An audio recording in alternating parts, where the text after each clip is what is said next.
পবিত্র ইসলাম ধর্মাবলম্বী মানুষের যাতে কোনো ধর্মোচ্চারণ করতে, কোনো নামাজ পড়তে, কোনো মসজিদে তাদের 5 ওয়াক্ত নামাজ আদায় করতে বা ঈদের নামাজ, বকরিদের নামাজ পড়তে কোনো সমস্যা না হয়, আমি দায়িত্ব নিয়ে বলছি।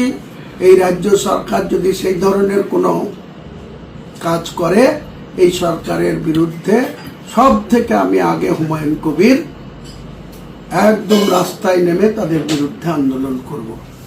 আমি হুমায়ুন কবির আম জনতা উন্নয়ন পার্টির চেয়ারম্যান বা পশ্চিম বাংলার বিধানসভার একজন বিধায়ক হিসাবে আপনাদের কাছে আবেদন রাখছি, আপনারা যেভাবে বিগত দিনে কুরবানি করে এসছেন, আপনাদের সমস্ত রকম পশু কুরবানি করাটা জায়েজ এবং সেটা করবেন, কিন্তু একটা অনুরোধ আমার থাকবে যে আপনারা যে যেখান থেকে পশু খরিদ করবেন বা কিনবেন বা পারচেজ করবেন, আপনারা একটু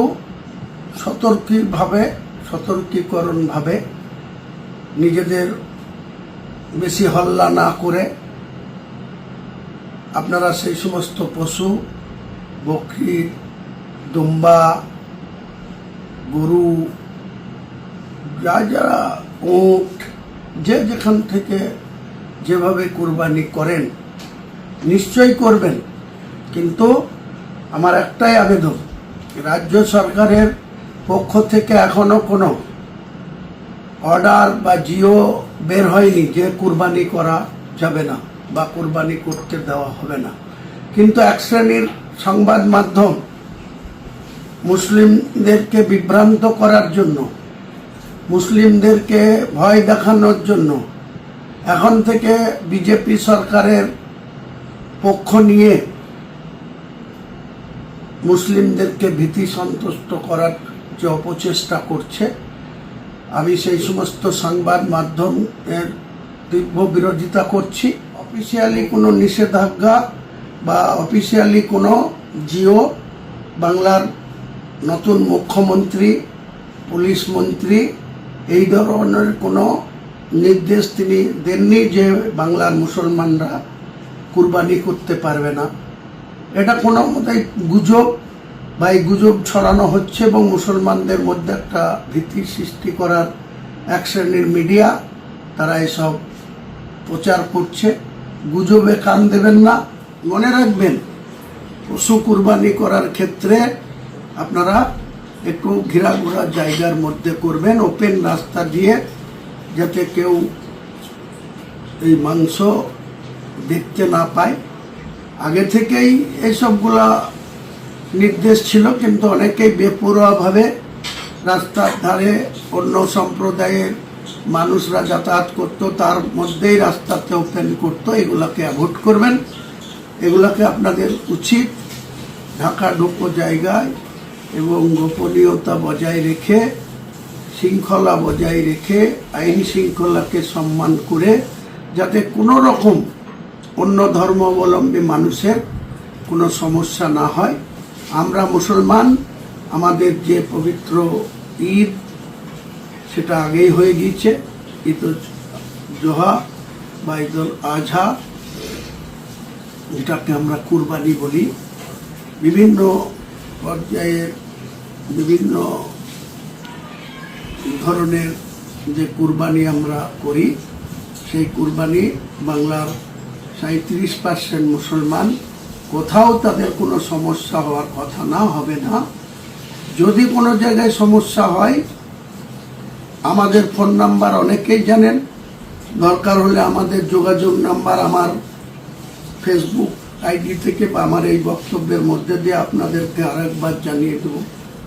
পাশাপাশি পবিত্র ইসলাম ধর্মাবলম্বী মানুষের যাতে কোনো ধর্মোচ্চারণ করতে, কোনো নামাজ পড়তে, কোনো মসজিদে তাদের 5 ওয়াক্ত নামাজ আদায় করতে বা ঈদের নামাজ, বকরিদের নামাজ পড়তে কোনো সমস্যা না হয়, আমি দায়িত্ব নিয়ে বলছি।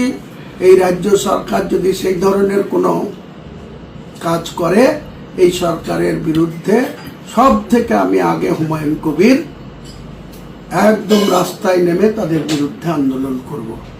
কোনো মতেই আমরা সংবিধান বা আইন ভাঙব না, কিন্তু যদি আমাদের উপরে কোনো টর্চারিং হয়, আমাদের উপরে যদি কোনো অন্যায় আচরণ হয়, আমাদের ধর্ম করতে যদি কোনো বাধা দেওয়া হয়, আমাদের নামাজ পড়তে যদি কোনো বাধা দেওয়া হয়, আমাদের কুরবানি করতে যদি কোনো বাধা দেওয়া হয়, আমরা কোনো মতেই সেই সরকারের অন্যায় সিদ্ধান্তের বিরুদ্ধে মুখ বুজে সহ্য করব না। আমরা রাস্তায় নেমে যেখানে যেভাবে আন্দোলন করার দরকার, সরকারকে নিরপেক্ষ দৃষ্টিভঙ্গি নিয়ে সরকার চালানোর ক্ষেত্রে আমরা, যদি অন্যায় হয়, যদি অবিচার হয়, যদি পক্ষপাতমূলক কোনো সিদ্ধান্ত নেয়, আমি হুমায়ুন কবির আপনাদের কথা দিচ্ছি, আমি এই সরকারের বিরুদ্ধে রাস্তায় নেমে আন্দোলন করব। সরকারকে সেই সমস্ত যে ধরনের সংবিধান বিরোধী বা শপথ নিয়ে যদি রাজধর্ম পালন না করে, তাহলে আমরা রাস্তায় নেমে আন্দোলন করব। ভরসা রাখতে পারেন। সকলকেই আমার সালাম, আদাব, নমস্কার, শ্রদ্ধা জানিয়ে আমার বক্তব্য এখানেই শেষ করছি।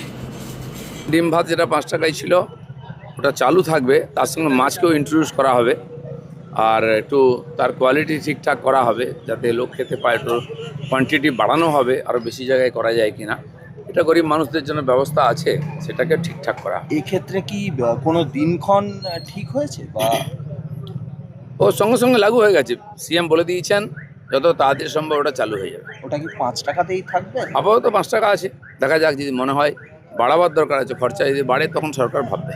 অমুসলিম যারা ভোরবেলা জোর করে আজান শুনতে চান না, তাদের ক্ষেত্রে ডেসিবেল কমানো এবং তার সঙ্গে একগুচ্ছ বিধিনিষেধ, হিন্দুরা খুশি। সারা দেশেতে এই ধরনের আইন আছে, যে যেখানে ইচ্ছা যখন ইচ্ছা মাইক লাগিয়ে চিৎকার করবে। খালি মুসলিম নয়, হিন্দু সমাজের ক্ষেত্রে একই। তো দেশের আইন সবার জন্য এক, সবাইকে মেনে চলতে হবে, কারণ আমরা সবাই সুস্থভাবে সমাজে থাকতে চাই।